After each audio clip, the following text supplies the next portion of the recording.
বাংলাদেশের নির্বাচিত সরকার প্রধানকে সম্মান দিয়েছে, ভালোবাসা দিয়েছে। আসসালামু আলাইকুম। গণমাধ্যমের প্রিয় সাংবাদিক ভাই ও বোনেরা, আপনারা ইতিমধ্যে অবহিত রয়েছেন যে বাংলাদেশের মাননীয় প্রধানমন্ত্রী জনাব তারেক রহমান খুব সংক্ষিপ্ত একটি বিদেশ সফরে গিয়েছিলেন। এখানে 3টি পর্ব ছিল। প্রথম পর্বে তিনি মালয়েশিয়ায় গিয়েছিলেন, সেখানকার মাননীয় প্রধানমন্ত্রী এবং রাজার সাথে বাংলাদেশের বিভিন্ন দ্বিপাক্ষিক বিষয়ে আলোচনা করেছেন। তারপর চীনের দালিয়ানে ওয়ার্ল্ড ইকোনমিক ফোরামের একটা অধিবেশনে যোগদান করেছিলেন। সেখানে ওয়ার্ল্ড ইকোনমিক ফোরামের প্রেসিডেন্ট এবং সিইও সহ বেশ কিছু ইনভেস্টরদের সাথে কথা বলেছেন এবং পরবর্তীতে চীনের রাজধানীতে চীনের মাননীয় প্রিমিয়ার ইনভিটেশনে গিয়ে সেখানে চীনের প্রিমিয়ার এবং প্রেসিডেন্টের সাথে বিভিন্ন রাজনৈতিক নেতৃবৃন্দদের সাথে বৈঠক হয়েছে।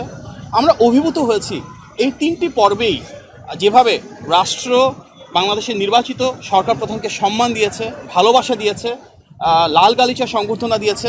এটি শুধু মাননীয় প্রধানমন্ত্রী না, বাংলাদেশের জন্য একটি বিশাল গৌরবের বিষয়।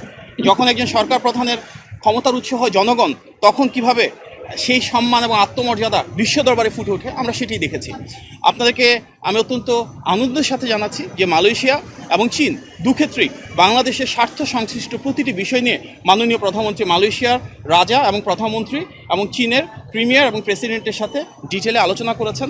বাংলাদেশের স্বার্থ, বাংলাদেশের সার্বভৌমত্ব এবং বাংলাদেশের বিনিয়োগ কীভাবে বৃদ্ধি করা যায়, বাণিজ্যের প্রসার কীভাবে করা যায়, কর্মসংস্থান কীভাবে সৃষ্টি করা যায়, পিপল টু পিপল কানেক্টিভিটি অর্থাৎ শিক্ষা, স্বাস্থ্য, কালচার, মিডিয়া প্রতিটি ক্ষেত্রে কিন্তু দুই দেশের সাথে বিস্তৃত আলোচনা হয়েছে। এবং এর পাশাপাশি বাংলাদেশের উন্নয়ন অগ্রযাত্রায় কীভাবে মালয়েশিয়া এবং চীন ভূমিকা রাখতে পারে সেগুলি নিয়েও মাননীয় প্রধানমন্ত্রী দুই দেশের রাষ্ট্রপ্রধান এবং সরকার প্রধানদের সাথে আলোচনা করেছেন। দুটি দেশের সাথেই শহীদ প্রেসিডেন্ট জিয়াউর রহমান এবং দেশনেত্রী বেগম খালেদা জিয়ার ঐতিহাসিক ভূমিকা রয়েছে এবং আমরা খুব আশ্বস্ত হয়েছি দেখে যে মালয়েশিয়া এবং চীন দুই দেশেরই সরকার প্রধান এবং রাষ্ট্রপ্রধান যারা রয়েছেন ওনারা শহীদ প্রেসিডেন্ট জিয়াউর রহমান এবং দেশনেত্রী বেগম খালেদা জিয়ার সেই অনবদ্য অসাধারণ ভূমিকার ভূয়সী প্রশংসা করেছেন, স্মরণ করেছেন। আজকের গণতান্ত্রিক বাংলাদেশে মাননীয় প্রধানমন্ত্রীর নেতৃত্বে যে অদম্য অগ্রযাত্রা রয়েছে, আন্তর্জাতিক সেই স্বীকৃতি সেটিকে এক ধাপ সামনের দিকে এগিয়ে নিয়ে যাবে।